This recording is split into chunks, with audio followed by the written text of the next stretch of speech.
Hey everybody, welcome to another episode of the weekly Daily podcast. Today is Monday, May 22nd. It's a nice day outside. We're approaching June very quickly. Time is flying by. It is very nice. It always does this. It goes from cold to hot immediately. There's no good middle ground. I always complain when it's cold and say I want it to be warmer, because it's much easier to run, and I just enjoy the warmer weather in general. But as soon as it goes real warm, then it becomes very difficult to run and not be exhausted and dehydrated and uncomfortable when you're running in the hot temperatures. So, you know what? I'm just very hard to please, apparently. But who doesn't like warm weather? It's nice. I'm excited. It's a Monday. It's a new week. So good to be here. It's the morning. Got my coffee. So I'm ready to go. Last week has been very good. It's very busy, very fun. Did a lot of comedy stuff. I went to the Comedy Fort on Monday. I'm pretty sure I recorded last Monday as well. Maybe Tuesday. I don't know if I talked about going to the Comedy Fort, but I went to the Comedy Fort up in Fort Collins for their open mic. They have there at the club every Monday. It's always a very good time, very good mic. They don't do it on their main stage. They do it kind of in their bar area, so it's a different area, but they have like a little mini stage set up, and they always get a good crowd. There's a lot of people who are not comics that show up.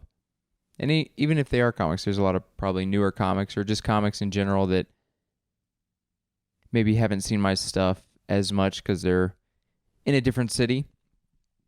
And everybody is very respectful and attentive and people watch and laugh. So it's always fun. It's always good to go up there. So ran some new jokes up there. And then the next day, Tuesday, I was going to just go to a couple open mics, but I went to hang out at Comedy Works, the club in downtown Denver, and they have like a standby list. So they have basically, it's new talent night on Tuesdays. So you sign up online, and every week there's like 15 comics or so that get up, but they also have a standby list. So you can go sign up if you're not already on the list, and usually they pull a name or two from the list and put people up, and I was got the hiccups. I was fortunate enough to get pulled off standby and do a set that night.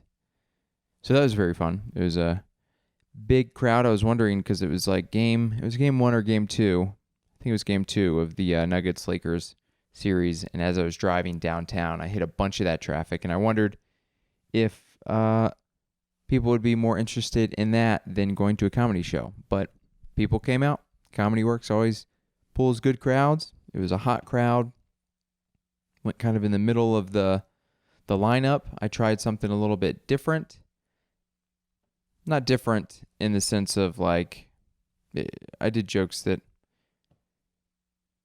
have worked well and I'm excited about, but hadn't done them at the club yet, I guess. One was a longer story. So I tried the longer story, and it did very well. I'm actually excited that I tried it out because I feel like I should probably just do that most sets there because it's probably one of my better jokes. So that was exciting. It was cool to be able to do a set that I wasn't expecting in front of always a fun crowd at Comedy Works, but also to do and test out like a story, which I got to do 4 minutes. It's shorter sets there, but got to do 4 minutes, and the story is like 3.5 minutes. So that's why I usually haven't done it, because it's like it kind of takes up almost the entire set. But I tried it out, and it worked well, and I'm excited to...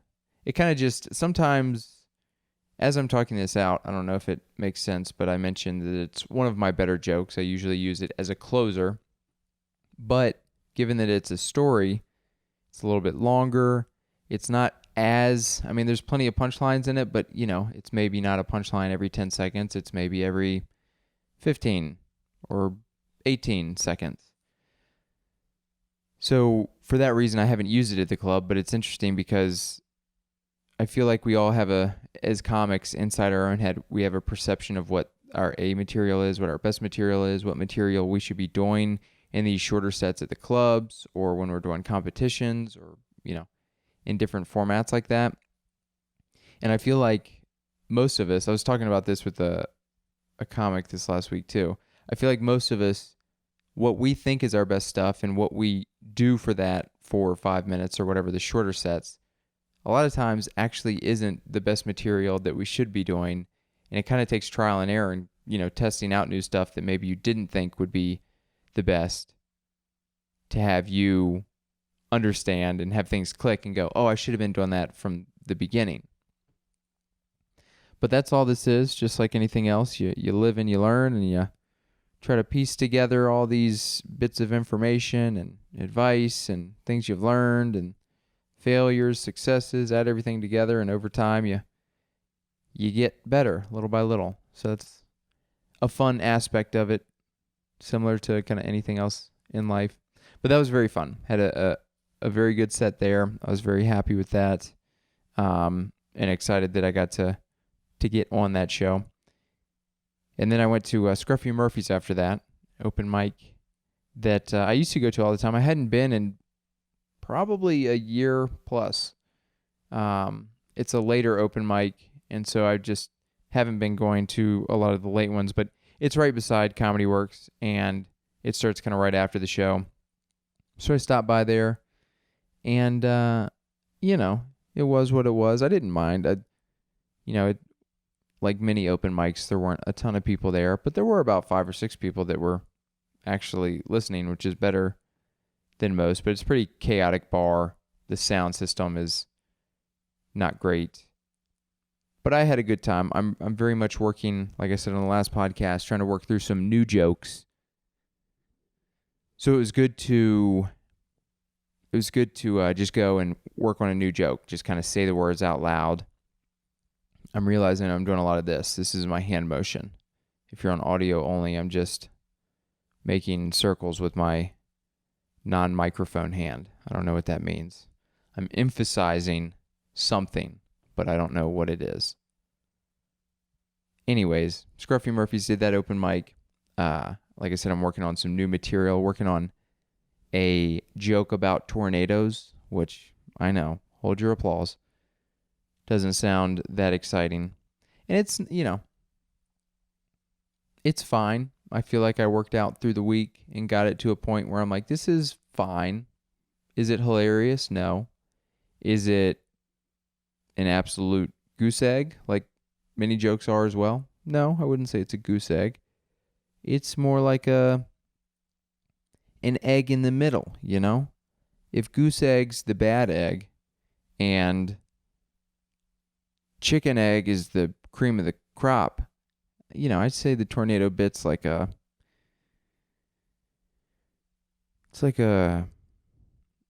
Easter egg, Some people have different opinions about it. Some people like it, some people don't, but it's still an egg, okay? And it's not a goose egg. I don't know why goose eggs are bad. Goose egg is supposed to mean like 0, but there's a baby goose in there, right? Do people hate geese? Is that why it's because they just walk around and poop everywhere? Is that why geese get no respect, so a goose egg is bad? I have no idea how I got on this rant or this ramble. But as a first request for comments, tell me, why is goose egg bad? Is it just because a goose egg is the shape of a 0, so it means 0? Or is it because people hate geese? I keep wanting to say gooses because a goose egg is bad. All right. End of ramble. I got a couple suggestions last podcast for coffee. Thank you for those. Appreciate those. I've been posting reels of the podcast every week to promote the podcast, even though, obviously not a ton of people listen, but some people are listening, and I appreciate you all out there. I'm going to keep putting it out and hopefully grow little by little. But I've said it in the past, I don't really want to put a lot of clips out of my stand-up itself and just kind of burn that material. At some point I probably will, but I would like to hold off as long as I can. But I also realize that social media is important for what we're doing here with stand up or whatever and staying relevant, whatever, blah, blah, blah. You got to do the things. And so I'm kind of using just the podcast clips as the content. I'm doing it now with this hand. I switched microphone hands and now I'm just waving this real wavy, which I don't really do on stage. I should probably move more. This might help keep people engaged doing, it's like a hypnotism trick. People don't know, but I'm like tricking them to laugh at stuff because I'm just like making shapes with my hand.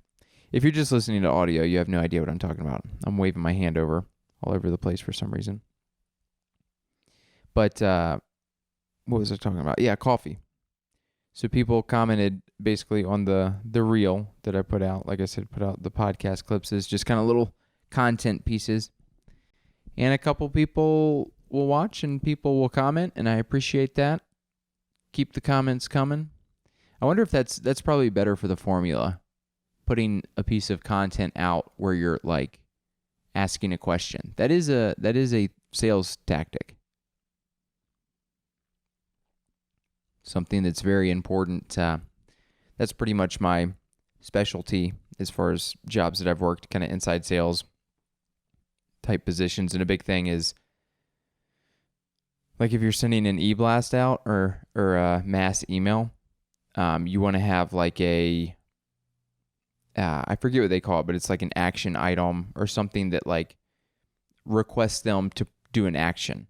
So you don't want to just send this massive email out that's like, hey, here's just some information or whatever. You want to send that email out that has all the information and then kind of provoke or request that those people who read the email make an action, which is like, hey, click here to fill out a form and find out more. Or click here to get 10% off and a call from your local sales rep or whatever.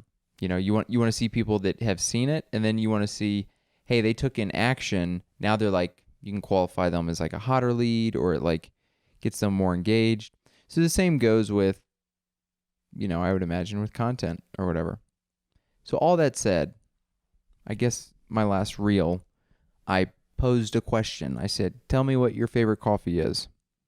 And you know what? I got 3 comments instead of 0. So if you do that math, that is so infinitely better, it cannot be mathematically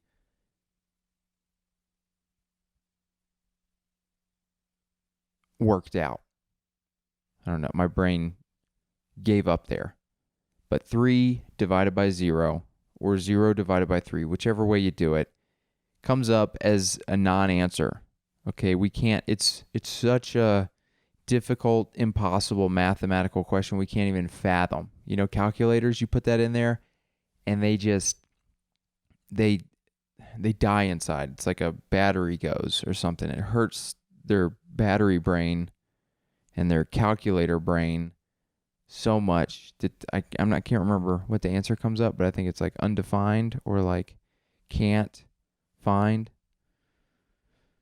But, we've gone off the rails pretty quickly. Usually I wait a couple minutes before rambling about nonsense, but today I just want to get it out early, But that was, like I said, back to my original point of reels and blah, blah, blah, and I'm working on new material. So I went to Scruffy Murphy's open mic in Denver and worked through some new stuff. Then Wednesday, what did I do on Wednesday?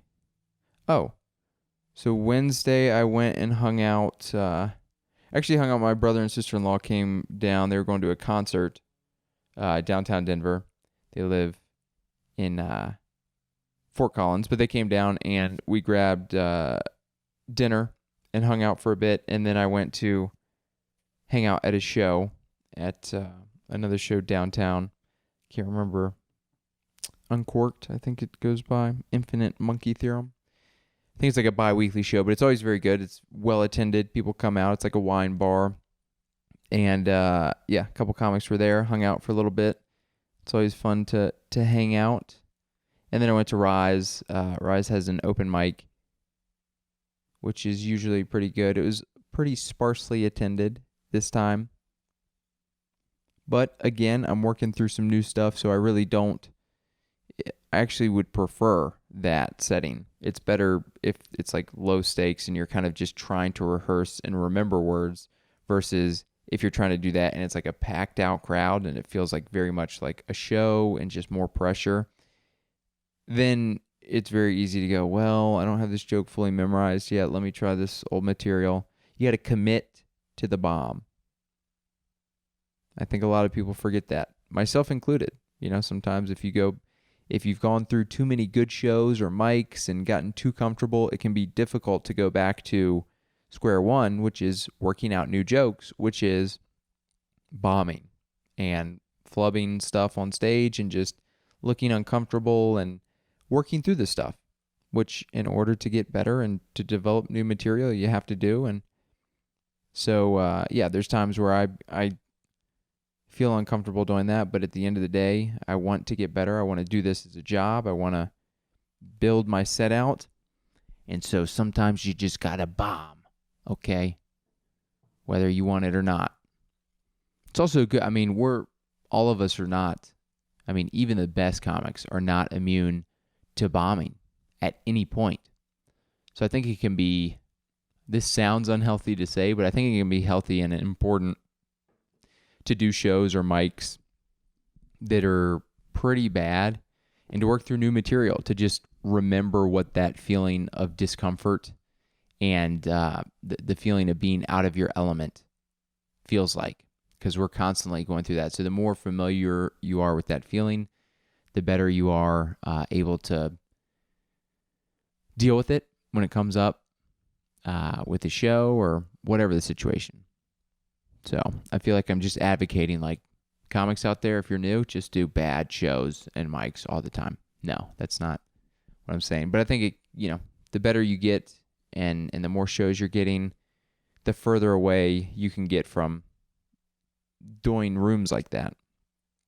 And I think there's something beneficial to join some bad rooms and staying humble and remembering that it can happen at any point. So if you kind of do it every once in a while, you just get more comfortable with it. Anyways, that was Wednesday. Thursday was also actually very fun. Like I said, it was a busy, very fun week.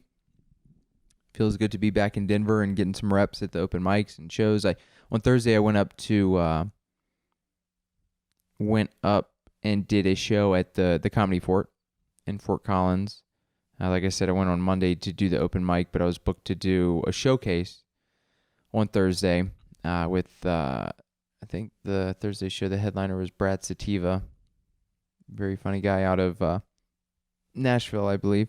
But it was a showcase. I was very excited. I got to do 10 minutes on the show. Was very excited because it was my first time being booked to do the club. It's a very fun club. Always very good crowds, very good time. So I was excited to do. I've done the open mic a lot there, and I've done 2 competitions over the last couple of years. So like you pay money, everybody basically gets accepted into the competition. So on Thursday, this was my first time being booked. So not doing the competition, just, hey, do you want to come do a show? So was excited. It was a very fun time. It was a good crowd. Had a pretty good set.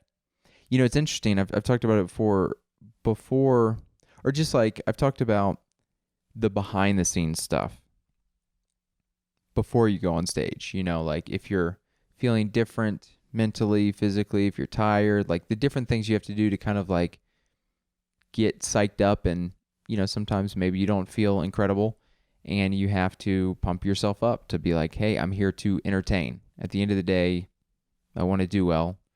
And so sometimes things are going on that, like from an audience perspective, it's easy to look at the people on stage and maybe they don't do well, or maybe, something that they're not thinking so much about. Maybe that person has had a bad day or whatever the case, and then they have to be like flung on stage in front of people. And like, anyways, that I had a good set. It felt fine, but it was interesting. Before I went on stage, and for like a couple hours before, my I don't think it was my heart. I hope it's not my heart, but in my heart area, in my chest, the middle of my chest, I had what I'm assuming were muscle twitches. But it was like for the last couple of hours, it was just boom, boom, boom, boom, boom, boom, boom, just very uncomfortable. Where it's like, is this a muscle twitch or is my heart going crazy? And this is something, I mean, back to 10 plus years ago, I dealt with a lot with the Lyme disease when I was going through that. I was constantly having like these, what I wasn't sure whether were heart palpitations or muscle twitches. And so I was already in an anxious state. It just made me more anxious, more paranoid. So I have like this habit when that happens, I'll just like hold my chest to try to feel like, is it my heart or is it the muscle twitching? And I kind of look strange. You know, people would be like, what's going on? What are you doing? And I'm just like, oh, you know, just about to do the Pledge of Allegiance. That's how I like to warm up to my comedy sets. Just saying some stuff about America. But I was doing that. I was kind of holding it. And so leading up to the show, I was it was usually when it happens, it will be like short-lived. It'll happen a couple times and I'll kind of get paranoid and be like, what happened there? And then it's gone. Or maybe it happens for a minute or something. But this was just nonstop for an hour or two leading up. And so it was just obnoxious. I didn't go on stage and, you know, melt down or anything. Everything went fine. But it is interesting. Like sometimes you're just like, man, I feel anxious and paranoid about what's going on. And then you're trying to be normal and talk to people in the green room. And again, it was fine. I've had much more larger actual panic attacks before. This was not one of those. But yeah, the behind the scenes stuff is interesting. I don't hear a lot of people talk about stuff. The main thing that you'll hear people talk about is like maybe they went through like a difficult breakup or something like that, and then they had to go on stage like right after that.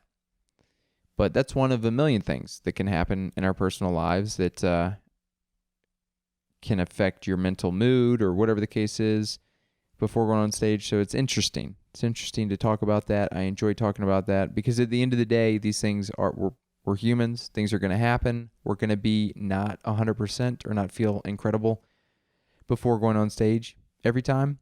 But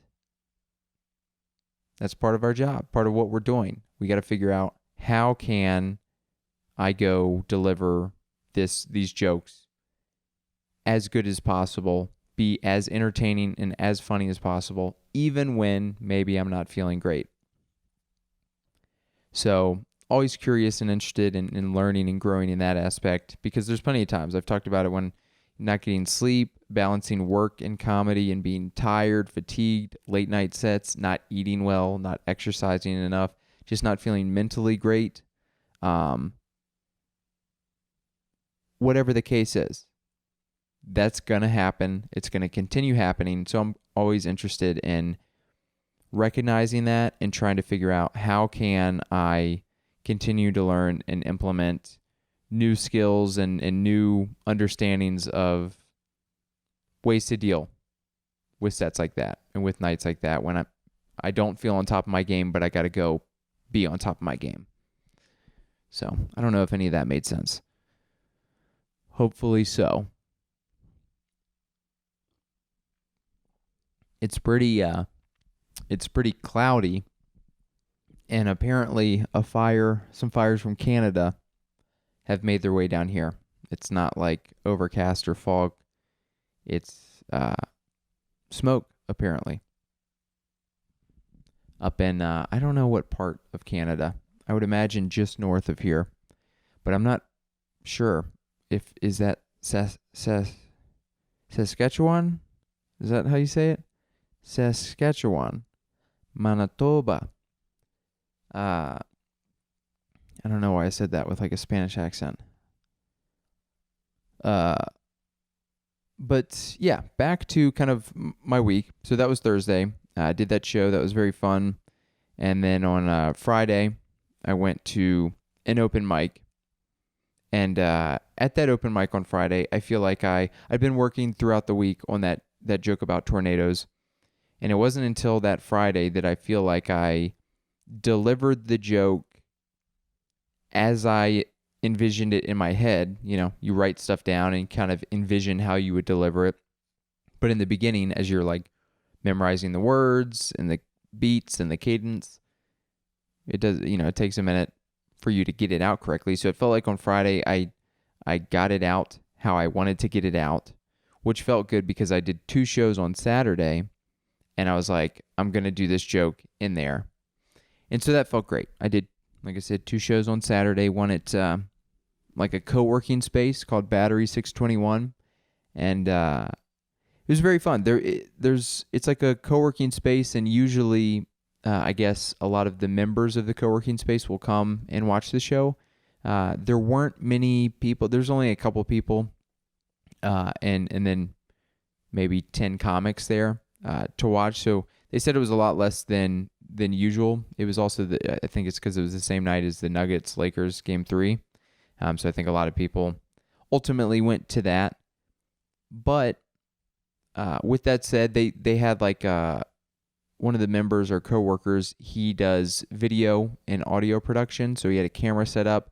He's also just starting comedy, so he did a set on the show, but it was like a very official setup. It was a very cool setup, and even though there weren't a ton of people there, it was still very fun, and also a great exercise. I've said this before, there's going to be shows where it's not a ton of people. Maybe people aren't laughing that much or not that engaged, especially if it's like more comics in there because maybe they're waiting to go up, or we just watch a bunch of comedy, so it's tougher to laugh when you've sat through literally thousands of hours of comedy. Your brain, it's kind of a different thing.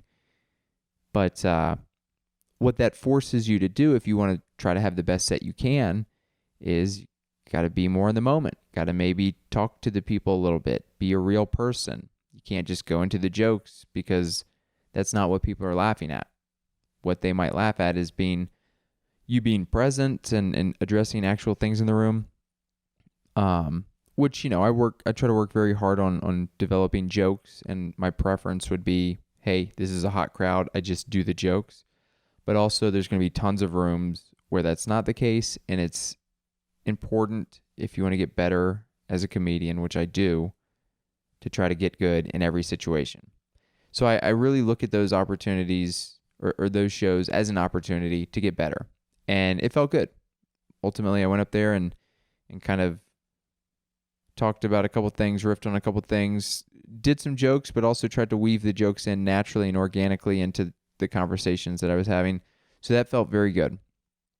And then I went from there to Grandma's House, another very fun weekly show at a brewery called Grandma's House in Denver. And I closed out the show there. I did, I think, 20 minutes. And I've said it before, I'm trying to commit to doing like new stuff, which, I'm not trying to,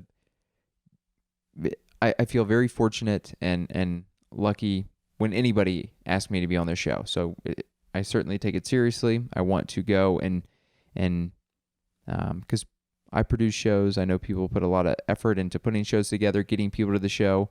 So I'm not trying to go to anybody's show and embarrass them or just go bomb and do very open mic stuff. But I also want to try to balance that with doing new stuff. So, hey, I want to be funny. I want to present myself well and make your audience laugh. But I very much want to work on some new stuff too. So kind of that balance of fitting the new stuff in, but also make it funny and have the people enjoy it. So with that said, Grandma's House was also very fun too. I did, obviously with 20 minutes, I don't have a new 20 minutes immediately. If I'm being honest, I probably have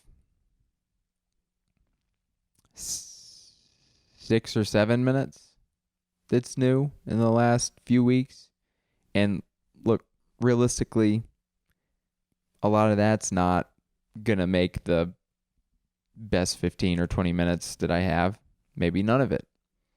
But I've got 6 or 7 pretty worked out stuff that's okay. I've got it memorized. I've got it down. It's It's nothing incredible, but I'm just trying to build as much new as I can and then trim all the fat, make all the edits, and then see, where those jokes stand after that. But I did the end of the show, so the crowd was a little bit tired. Some people had left.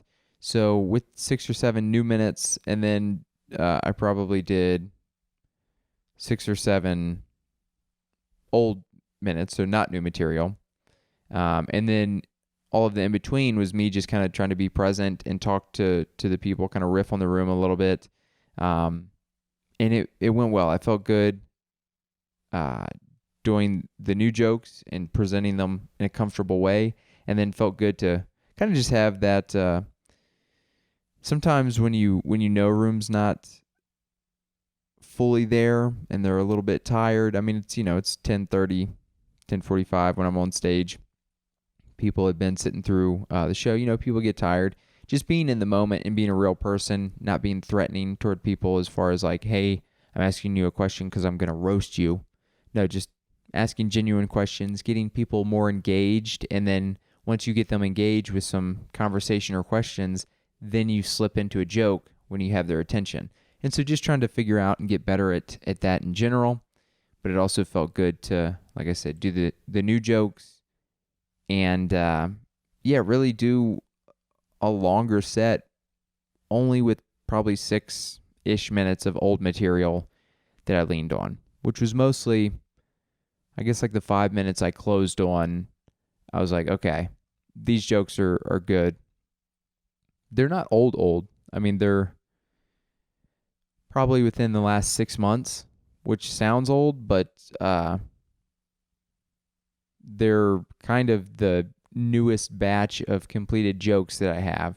So they're not super old compared to others that are maybe 2 or 3 years old, which you get, you're like, I'm tired of doing these. So I ended my set on the old jokes, just being like, I know this is going to work. I want to end strong. And that seemed to go well. So I had a good time. That was very fun to do that. Anytime getting to do a show obviously is fun. But getting to do 2 shows in a night is even more fun. And again, working through new stuff and forcing myself to try to be more in the moment and having that actually happen was very fun, very cool to experience, very cool to be like, I feel like I'm getting better with these situations. I feel like I'm leveling up as a comic. And, a month or 2 ago when I kind of vowed to myself, is that how you say it? I vowed to myself. I took a vow for myself and to myself that I am going to work through new material and new material only. I'm not going to depend on the old tried and true hits. I got to bomb. I got to be scared. I don't got to bomb, Like I said, I'm not trying to bomb at shows. But you got to stay on your toes. You got to take risks. And in order to ultimately get better and develop material, you got to continually put yourself in situations where you're uncomfortable and unsure, but you battle through, you get better. This is turning into like a very off-brand version of like a motivational speaker. Somebody who's like actually motivating. I'm like, you gotta try, kids. You gotta bomb in front of people. No, but I do believe that is important. So that was Saturday. That was very fun. Yesterday, Sunday, I actually went to, I did a heckle hole on a mini golf. There was a mini golf tournament at a like a brewery type place, and I was asked to come out, and basically it was just a couple comedians. We had a booth at a hole for a miniature golf, like a putt-putt golf course, and as people came by, we kind of just yucked it up. We roasted them a little bit. We just tried to make it fun and funny, and it was a very good time as well. That was like a 6-hour stretch, so it was a very long. There was multiple like rounds of the tournament. So I think there were 3 rounds where people kind of came through for an hour, hour and a half. We would yuck it up with them and had a few drinks, had some food, did some bowling in between as well, which was fun. I don't bowl very much. I think we bowled 2 games. I barely broke 100 the first game, and then I think I bowled a 151 the second game, which is pretty spot on to every time. Every time I bowl, which is once in a blue moon, once every couple of years, I'll usually do 2 rounds. The first one's a warm-up. You're like, what's going on? I usually barely break 100. And then the second one, I start getting it down a little bit, and I'll shoot in between 140 and 170. I think maybe I shot a 180. I think I've come close to 200 before. I don't know if I've ever broken 200. But now today, which is Monday, the day after that, I'm always sore from bowling. It's so funny because you're like, okay, I picked up a 10-pound ball 20 times, and now my left glute is painfully sore, which is pretty embarrassing. But that's what it is, you know? That is what it is. So that was Sunday. That's been my week. Tonight, Monday, I am planning on getting back out there and trying a new round of jokes. I've got a story about going deep sea fishing that I've tried to work out for years, and I haven't been able to crack it. But this time, I've come at it with a little bit better understanding of how to structure a story. I'm still very new to figuring out how to deliver stories, but I've gained a little bit of knowledge. I've added some punchlines and organic things in there that, fill out the story with hopefully laughs throughout. So I'm excited to work through that, say that out loud, and kind of figure out what audiences are responding to, what they're not responding to. So that I'll start working on this week. I've got, what shows do I have this week? I think I just have a show in Colorado Springs on Thursday, the 25th, Habitual Offenders at Looney's Comedy Corner. I'm very excited for that. I know I say I'm very excited every 5 seconds, but I'm legitimately excited for that. Similar to doing the Comedy Fort. This will be my first time. Well, not my first time. Kind of my first time doing a showcase style set at Looney's. I did another show down there that was like a spin the wheel thing, and that was very funny. I got to do a set, but I did a set and the wheels spun and landed on do a set in your underwear. So I did a set, but it was kind of like a different kind of set because people just laughed as I stood in my underwear, which is different than being like, hey, I would like to be dressed and tell jokes and get laughs for the jokes, not for my farmer's tan. But that's this Thursday. I believe that might be the only show I have this week, if I remember correctly. Pretty sure. Odell Brewing, also a show that I produce here in Denver, is also on Thursday. I've got a guest host and a very funny lineup, so that should be good if you listen to this on Wednesday or Thursday before. If you're a comic, if you're in Denver, go check that out. It's a free show at Odell Brewing 5 Points, so on Larimer Street, like Larimer and 30th, roughly. But it's always a fun show. It's a free show. Go check it out. If you're a comic, usually there's room for a guest spot. Go hang out. Go say hello. I can't guarantee a guest spot, but certainly try to get 1 or 2 guest spots in there for comics if you're looking for stage time. What else do I have going on? This is, like I said, we're getting close to June. I'm very excited for maybe some hiking this summer weather, just longer days, higher temperatures, more light. I just always feel more energized and just better mentally during the warmer months. I think that's common for a lot of people, but it's true for me as well. I watched the PGA Championship, a little bit of that. Any golfers out there? It's one of the majors, one of the four majors.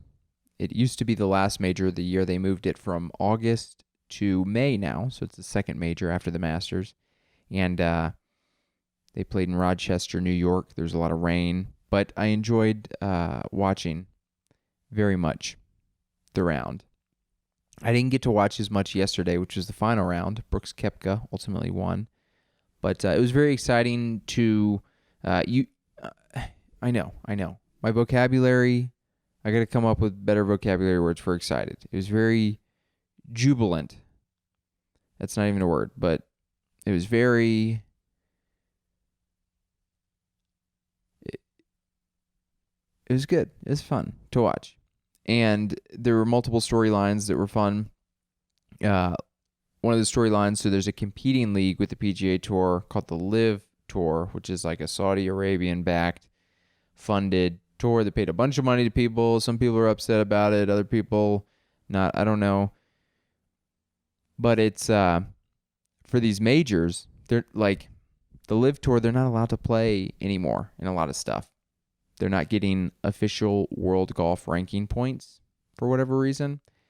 But they're still playing in some of the majors for now.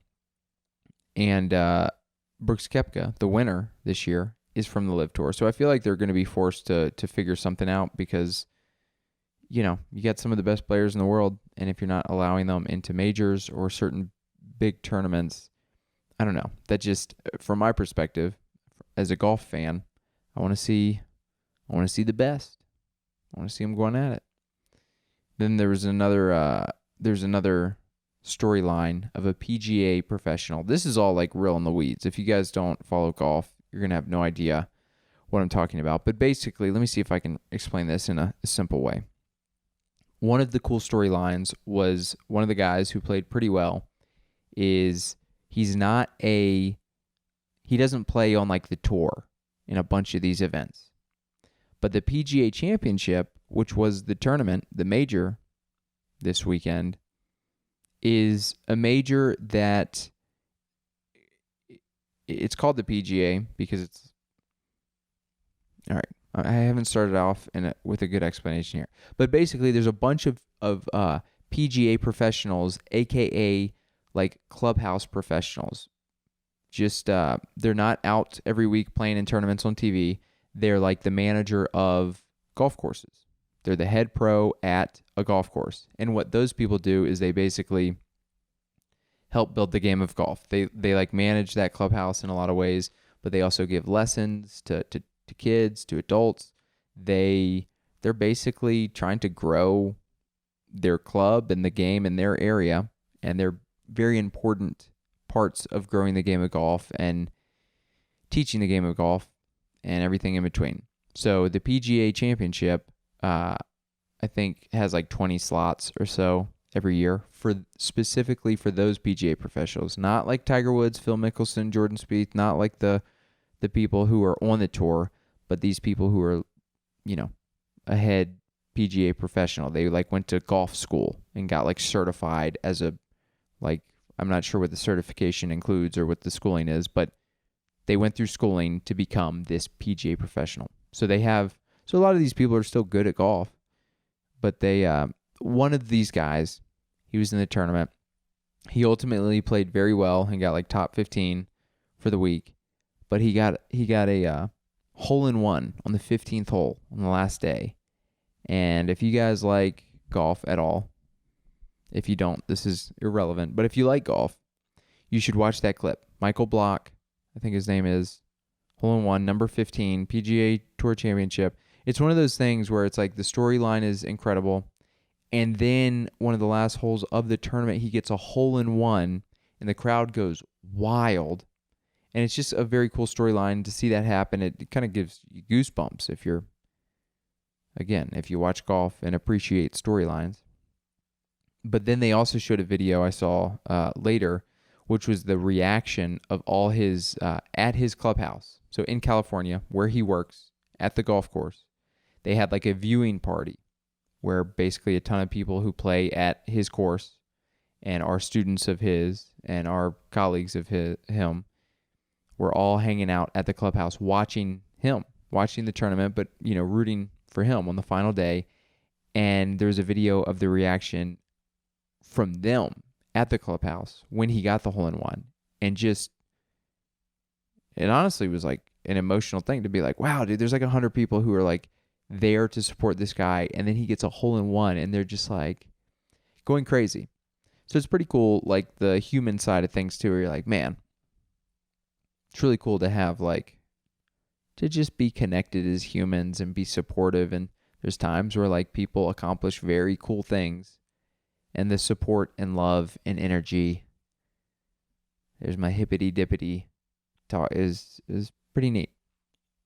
But that was fun watching that. Brooks Koepka, I used to not be a fan of, and I'm not a huge fan of him, but I've come around to respect his skill set. And because he was winning a couple years ago, he won like 3 or 4 majors, and he would just like play and have no emotion, and he would just go out and win, and it just wasn't that fun to watch, and he didn't seem to get phased. And so I don't know, something about it wasn't that exciting to watch, and you're like, who is this guy? But then he had a couple years of injury, and he blew some leads where he didn't, he was leading, then he lost it, and he showed a little bit of humility.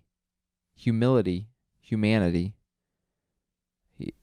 showed a little bit of the human side of him.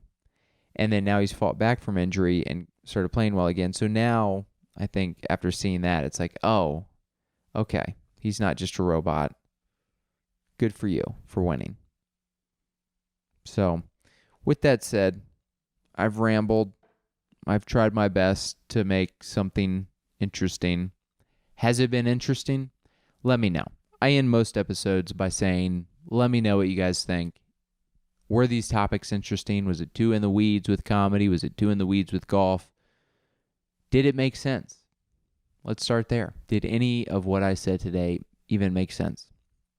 Let me know in the comments, but I'll end it there. Thanks again for tuning in and listening, and I'll see you guys again next week.